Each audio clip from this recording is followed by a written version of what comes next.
Welcome to this explainer, where we're unpacking the massive patch notes for the Bitcoin Core v32.0 system upgrade. You know, as Bitcoin continues to mature as a global decentralized settlement network, its underlying software engine literally has to evolve to keep up.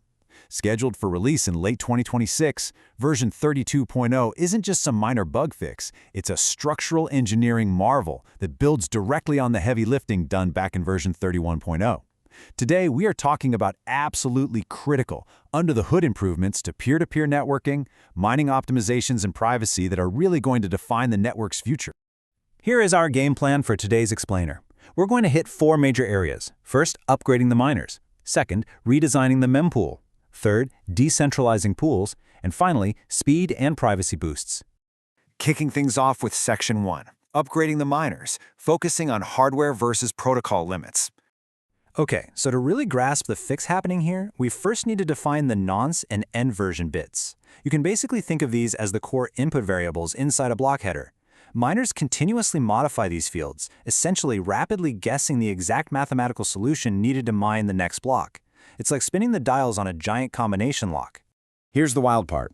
The bug in the old system was that modern ASIC mining rigs are just way too fast now. They burn through the entire original 32-bit nonce space in mere microseconds. So to keep mining without constantly having to ask the pool controller for new transaction templates, which slows the whole operation down, miners started doing something called version rolling. They borrowed space from the end version field. But even that wasn't enough.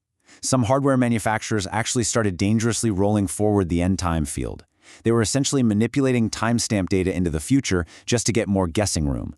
And that is incredibly risky, because if that timestamp drifts too far ahead of the actual network time, the whole block gets entirely rejected. So how do we solve this? The magic number here is 24.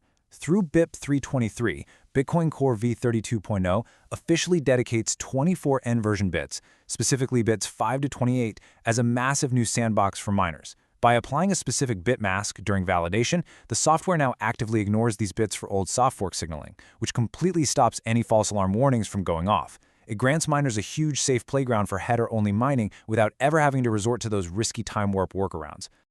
Moving right along to Section 2, redesigning the Mempool, or as we like to call it, the transaction waiting room. Just as a quick refresher, you can think of the Mempool as the ultimate waiting room.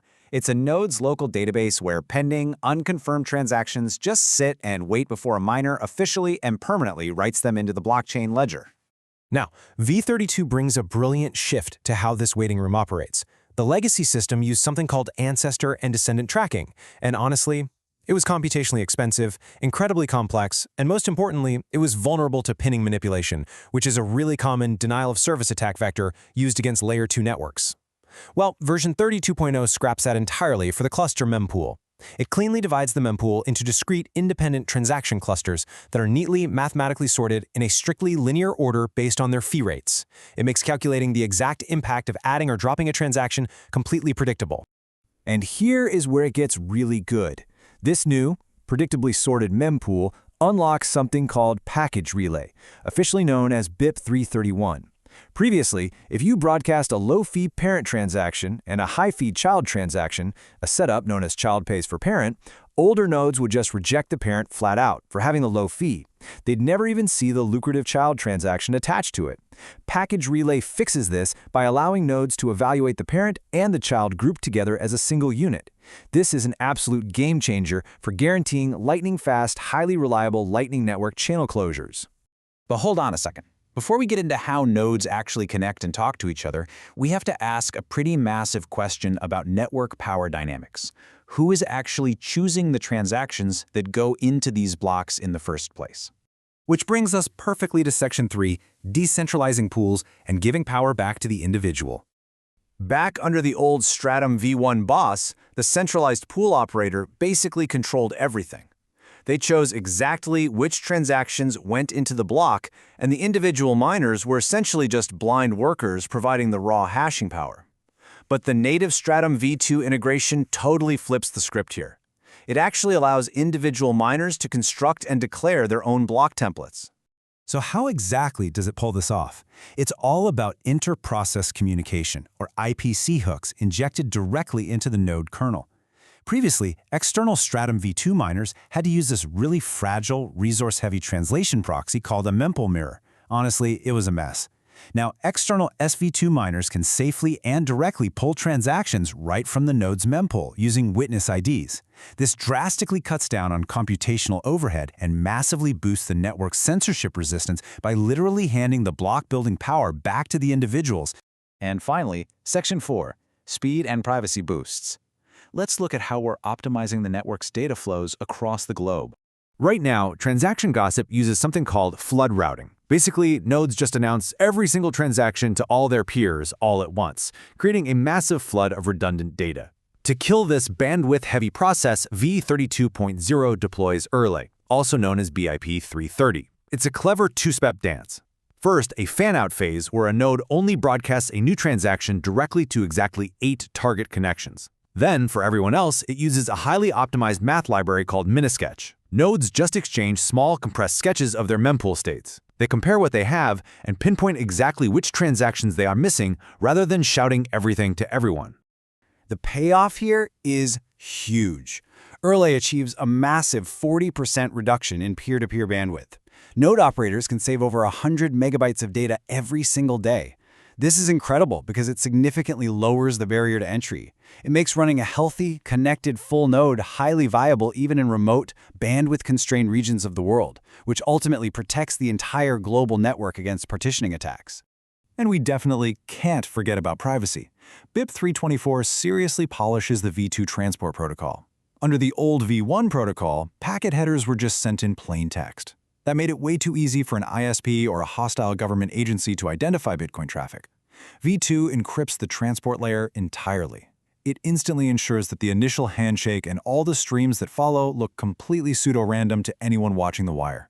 Plus, v3.0 optimizes the negotiation algorithms. So if a peer doesn't support v2, the fallback to v1 happens instantly, and crucially, without leaving the node vulnerable to malicious downgrade attacks. To wrap up the technicals, the devs did some serious spring cleaning to harden the system's security. They completely trashed the starting height field from the peer info commands. This used to be a self-reported metric during the initial handshake, meaning malicious actors could easily spoof it to feed garbage info to network monitoring tools. Now, nodes rely strictly on verified internal chain state metrics. Oh, and they also tuned the database memory maps, or mmap.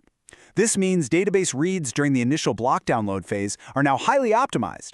Your new node is going to sync up to the tip of the blockchain way faster than ever, even if you're running on lower spec hardware.